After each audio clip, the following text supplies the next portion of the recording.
पंतप्रधान नरेंद्र मोदी यांनी काशीमध्ये बाबा विश्वनाथाचं दर्शन घेतलंय।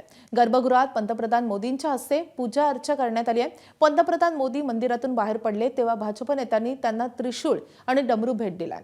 मंदिरात पंतप्रधान मोदींनी लहान मुलांशी संवाद साधलाय।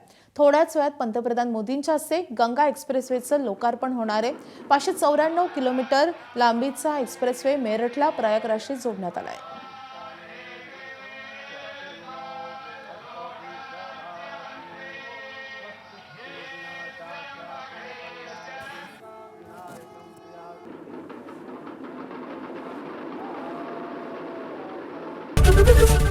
एबीपी माझा, उघडा डोळे बघा नीट।